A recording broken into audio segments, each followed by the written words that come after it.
Di zaman Nabi Allah Isa alaihissalam, Nabi Allah Isa alaihissalam bertemu dengan iblis yang sedang menyamar menjadi manusia. Iblis tersebut membawa 4 karung. Ketika itu Nabi Allah Isa tahu ini iblis yang sedang menyamar menjadi kakek-kakek tua. Nabi Allah Isa bertanya, mau kemana engkau? Lalu iblis yang menyamar menjadi manusia berkata, saya ingin ke pasar, ingin berdagang. Ini saya membawa 4 karung, saya ingin berdagang. Lalu Nabi Allah Isa bertanya, engkau ingin berdagang apa? Apa itu yang pertama, karung yang pertama isinya apa? Maka iblis mengatakan bahwasanya dagangan saya yang pertama ini yaitu al-bakhil, ya, al-bakhil, yaitu sifat bakhil, sifat bakhil. Lalu Nabi Allah Isa bertanya, apa kata Nabi Allah Isa? Man mustari, siapa pembelinya? Pembelinya, kata iblis, kebanyakan al-agniya, mereka orang-orang yang mempunyai harta.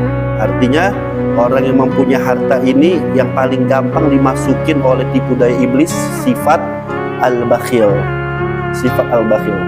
Lalu Nabi Allah Isa bertanya, itu karung yang kedua isinya apa?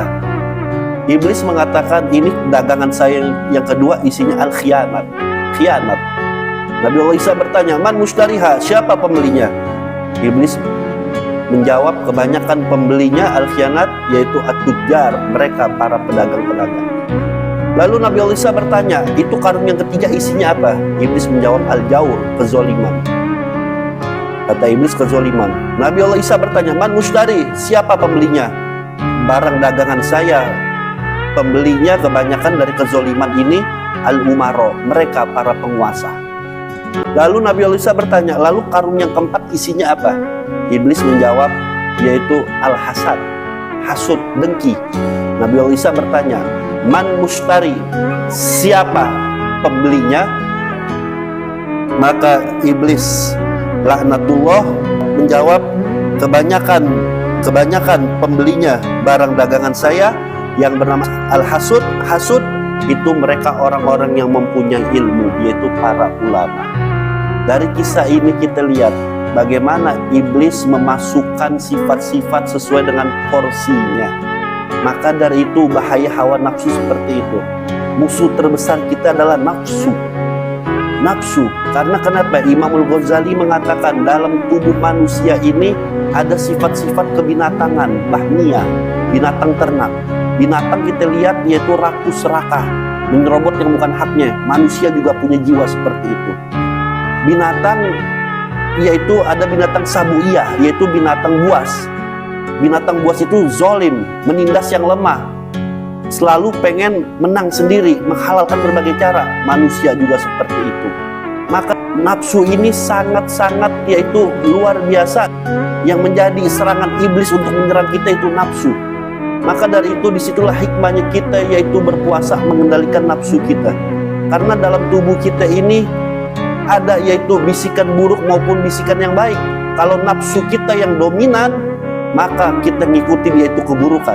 Allah katakan fa'alhamaha fujuraha wa taqwaha. Maka Allah mengilhamkan kepada jiwa yaitu pengen pilih yang mana, kefasikan atau ketakwaan. Tinggal kita mau pilih yang mana. Lalu Allah katakan qad aflaha man zakkaha, sesungguhnya beruntunglah orang yang mensucikan jiwanya. Artinya orang yang bisa mengontrol nafsunya. Wa qad khaba man dassaha, dan sesungguhnya merugilah orang yang mengotori jiwanya. Artinya orang yang mengotori jiwanya apa? Orang yang mengikuti nafsunya. Maka dari itu tipu daya iblis ini sangat-sangat luar biasa. Haruslah kita hati-hati yaitu melawan tipu daya iblis, karena iblis sangat-sangat ingin menjerumuskan manusia, ibadallah. Iblis ketika dilaknat sama Allah, iblis ketika dilaknat sama Allah Subhanahu wa taala, sebagaimana Allah abadikan dalam surah Al-A'raf ayat 16. Di situ iblis mengatakan, "Qala fa bima aghwaytani." Iblis menjawab, karena engkau telah menghukum saya tersesat, la'aqudanna lahum siratakal mustaqim. Saya benar-benar akan menghalang-halangi mereka manusia dari jalan engkau yang lurus. Nah, Iblis tahu bagaimana mensesatkan manusia dengan sesuai dengan porsinya. Kalau kita lihat cerita tadi, dialog antara iblis dengan Nabi Allah Isa alaihissalam, itu bagaimana yang pertama kata iblis, sifat bakhil ini kebanyakan akan iblis masukkan ke dalam hati orang-orang yang punya harta. Makanya Ibnu Jauzi dalam kitabnya Talbisul Iblis, itu Talbisul Iblis, bagaimana iblis menggoda mereka para pemilik harta supaya bakhil. Dengan cara apa? Membisikkan kepada pemilik harta bahwasanya kalian mendapatkan harta dengan susah payah, maka dari itu janganlah kalian sedekah, janganlah kalian zakat, karena ini harta kalian dapat dengan keringat kalian. Sungguh rugi kalau kalian sedekah dengan begitu saja tidak ada timbal balik. Itu tipu daya iblis. Dan iblis membisikkan supaya kikir, dan iblis membisikkan supaya manusia menumpuk harta tidak ada puasnya dan akan menjadi orang-orang yang serakah. Lalu kalau kita lihat lagi, yang kedua, barang dagangan iblis khianat. Kebanyakan pembelinya at-tujar, para pedagang, para pebisnis, pedagang pebisnis. Bagaimana mereka memanipulasi, mereka berbohong, mereka memanipulasi, yaitu sesuatu yang bagus, sesuatu yang jelek dibilang bagus. Mereka curang. Ini kebanyakan khianat, ini kebanyakan mereka para pebisnis dan pedagang. Dan ternyata betul. Lalu barang dagangan iblis yang ketiga yaitu apa? Al-jaur, kezoliman. Kebanyakan para pembelinya yang dimasukkan sama iblis sifat-sifat kezoliman, yaitu para penguasa ibadallah. Para penguasa. Kita lihat cara iblis untuk yaitu menipu para penguasa untuk punya sifat kezaliman. Sebagaimana Ibnu Jauzi dalam kitabnya Talbisul Iblis, yaitu iblis membisikkan kepada penguasa, wahai fulan, Allah sayang kepada engkau. Karena Allah sayang, Allah menjadikan engkau sebagai pemimpin presiden. Itu artinya segala kebijakan engkau itu sudah betul. Padahal kebijakannya itu mensengsarakan rakyat, kebijakannya itu zolim, tapi merasa paling benar, nggak mau mendengarkan nasihat, akhirnya gurur mereka itu. Dibisikin sama iblis, dikompor-komporin sama iblis. Lalu kita lihat lagi di antara tipu daya iblis kepada para penguasa umaro. Iblis lalu yaitu membisikkan kepada para penguasa harus mempunyai sifat sombong. Ya, untuk berwibawa.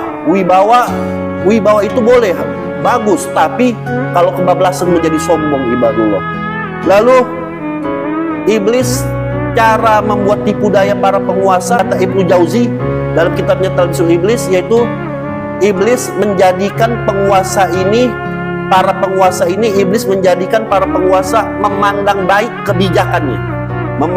kebijakannya yang sudah diputuskan atas dasar akal semata. Artinya para penguasa sebetulnya kebijakannya mensengsarakan rakyat, kebijakannya itu sebetulnya nggak bagus, tapi dia itu seakan-akan merasa sudah benar kebijakannya tersebut ibadallah. Akhirnya mereka menetapkan hukum suka-suka, tidak adil, karena dibisikin sama iblis bahwasanya apa yang sudah diterapkan sudah bagus. Akhirnya mereka para penguasa tidak lagi mau mendengarkan nasihat aspirasi dari rakyatnya.